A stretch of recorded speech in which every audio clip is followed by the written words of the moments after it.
ప్రపంచవ్యాప్తంగా తాజా వార్తలు మీకు అందించేందుకు సంతోషిస్తున్నాను. భారత్ పాకిస్తాన్ ఉద్రిక్తతలు ఆపరేషన్ సింధూర్. భారత వాయుసేన పాకిస్తాన్లోని 3 ఎయిర్బేస్లపై క్షిపణి దాడులు జరిపింది. దీనికి ప్రతిగా పాకిస్తాన్ సైన్యం భారత సైనిక స్థావరాలపై ప్రతీకార దాడులు ప్రారంభించింది. డ్రోన్ దాడులు. పాకిస్తాన్ పలు నగరాలపై డ్రోన్ దాడులు ప్రారంభించింది. భారత వాయుసేన 50కి పైగా పాకిస్తాన్ డ్రోన్లను కూల్చివేసింది. అమెరికా స్పందన. భారత్, పాకిస్తాన్ మధ్య ఉద్రిక్తతలు తగ్గించేందుకు అమెరికా అధ్యక్షుడు డొనాల్డ్ ట్రంప్ సాయం చేయడానికి సిద్ధంగా ఉన్నట్లు తెలిపారు. వాటికన్ నగరం కొత్త పోప్ ఎన్నిక పోప్ లియో 14 చరిత్రలో తొలిసారిగా అమెరికన్ కార్డినల్ రాబర్ట్ ప్రీవోస్ట్ పోప్గా ఎన్నికయ్యారు. ఇతను పోప్ లియో యుగా పిలవబడతారు. రష్యా విజయం దినోత్సవం మిలిటరీ పరేడ్.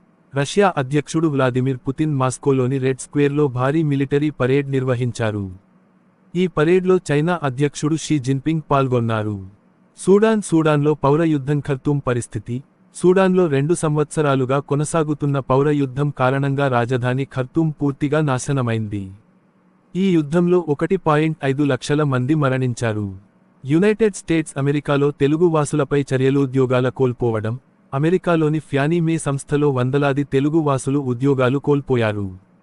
వారిపై విరాళాల స్కామ్ ఆరోపణలు ఉన్నాయి.